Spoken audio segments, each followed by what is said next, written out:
അപ്പോൾ ഈ ഒരു ലിറ്റ്മസ് ടെസ്റ്റിന് ശൈലൻ വിധേയനായിട്ടുണ്ടോ? എന്താണ് ഇതിലുള്ള ഒരു അനുഭവം? ലാലിയും ജോളിയും പറഞ്ഞതിനോട് കൂട്ടിച്ചേർക്കാൻ ഇല്ലാത്ത വിധം ക്ലിയറാണ് അത് രണ്ടും. പക്ഷേ എനിക്ക് ഒരു ചെറിയ യോജിപ്പുള്ളത് ഈ തുഗ്ലക്കൊന്നും ഒന്നുമല്ല എന്നുള്ളത് നമ്മുടെ ഒരു സമകാലം തെളിയിച്ചു കൊണ്ടിരിക്കുകയാണ്. ഞാൻ ഈ കഴിഞ്ഞ ഒരു 2 മാസത്തിന് മുമ്പ് ഈ ദൗലത്താബാദും ഔറംഗാബാദും ഒക്കെ പോയി. അപ്പോൾ ഈ അജന്ത എല്ലോറയിലേക്ക് പോകണമെങ്കിൽ ഫ്ലൈറ്റ് ഇറങ്ങേണ്ടത് ഔറംഗാബാദിലാണ്. അതിനടുത്തുള്ള സ്ഥലങ്ങളാണ് ഈ തുഗ്ലക്കിൻ്റെ കോട്ടയും അങ്ങനെയുള്ള ദൗലത്താബാദ് എന്ന് പറഞ്ഞൊരു ചെറിയൊരു ഗ്രാമമാണ് ഇപ്പോൾ. അപ്പോൾ ഞാനും എൻ്റെ കൂടെ ഉണ്ടായിരുന്ന എൻ്റെ ഫ്രണ്ട് അതിനെക്കുറിച്ച് സംസാരിച്ചു. ഇയാളെ ബുദ്ധിമാനായ വിഡ്ഢി എന്നാണ് പറയുന്നത്. അതുകൊണ്ടാണ് അയാൾ ചരിത്രത്തിൽ രേഖപ്പെട്ടത്. ഞങ്ങൾ പറഞ്ഞു ഒരുപാട് കാരണങ്ങളുണ്ട്. ഇപ്പോൾ ഈ ഔറംഗാബാദിൽ വിമാനം ഇറങ്ങിയ ശേഷം ഈ പറഞ്ഞ ദൗലത്താബാദിലേക്ക് പോകണമെങ്കിൽ തന്നെ ഇപ്പോഴൊന്നും ഭയങ്കര ചൂടും കാര്യങ്ങളൊക്കെ ഈ ഒരു സമയത്ത് അപ്പോൾ ആ ഒരു സമയത്ത് അദ്ദേഹം ഡൽഹിയിൽ നിന്ന് ഇങ്ങോട്ട് ഇത്രയും ആളുകളും ഒക്കെ ആയിട്ട് വന്നപ്പോൾ അയാൾക്ക് കൃത്യമായ വിഷൻ ഉണ്ടായിരുന്നിരിക്കാം ഒരു പക്ഷേ. അത് പരാജയപ്പെട്ടുകൊണ്ട് ചരിത്രകാരന്മാരെ എഴുതി വയ്ക്കുന്നത് നമ്മൾ വായിക്കുന്നു എന്നുള്ളതാണ്. ഒരുപക്ഷെ ജനസംഖ്യ കുറയ്ക്കുക എന്നുള്ള ഓപ്ഷൻ വരെ ഉണ്ടായിരുന്നിരിക്കാമെന്ന് ഞങ്ങളൊന്ന് പറഞ്ഞു.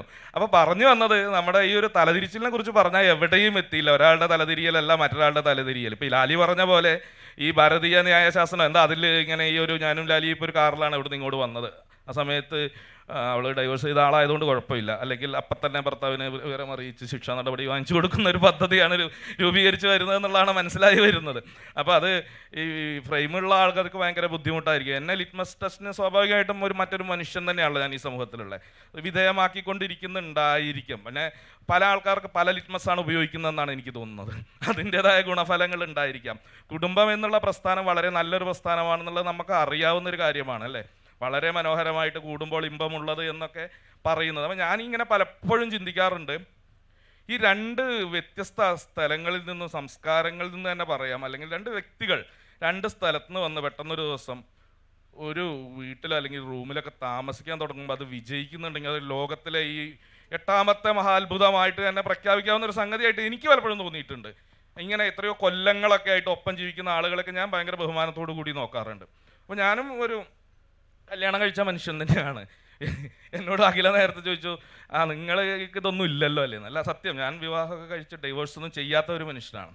അപ്പോൾ അത് എന്താണെന്ന് വെച്ചിട്ടുണ്ടെങ്കിൽ ആ പറഞ്ഞ ആളുടെ ഒരു ആവശ്യത്തിന് കല്യാണം കഴിച്ചതായിരുന്നു. അത് വർക്കായിട്ടില്ല എന്നുള്ളത് കറക്റ്റായിട്ട് അറിയാം.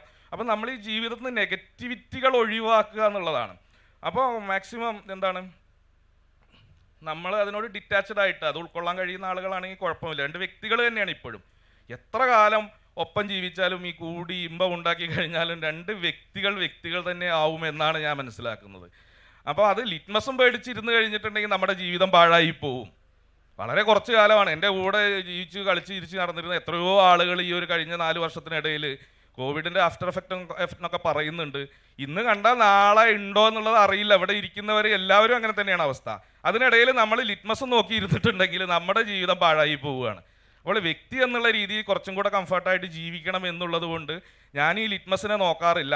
ഈ കുടുംബ ബന്ധം നമ്മൾക്ക് നെഗറ്റിവിറ്റിയാണ് തരുന്നതെങ്കിൽ ഡൈവേഴ്സ് ചെയ്യണമെന്നൊന്നുമില്ല. ഞാൻ പറഞ്ഞു ഡിവോഴ്സ് ചെയ്യണമെങ്കിൽ ചെയ്യാമെന്ന് ഞാൻ കല്യാണം കഴിച്ച ആളോട് പറഞ്ഞു. അയാൾക്ക് താല്പര്യമില്ലാത്തതുകൊണ്ട് അങ്ങനെ ഡിറ്റാച്ച്ഡ് ആയിട്ട് ജീവിച്ചു പോകുന്നു. അതുകൊണ്ട് പ്രത്യേകിച്ചൊരു പ്രശ്നമൊന്നും ഉണ്ടായിട്ടില്ല. സമൂഹത്തിനോ അല്ലെങ്കിൽ മറ്റുള്ളവർക്കോ ബുദ്ധിമുട്ടൊന്നും ഇല്ലാത്തത് കൊണ്ട് എനിക്കും അതിന് മാനസികമായിട്ടുള്ള ബുദ്ധിമുട്ടൊന്നും ഇല്ല. അപ്പോൾ ലിറ്റ്മസിനെ ഞാൻ പേടിക്കുന്നില്ല, അത്രേ പറയാനുള്ളൂ.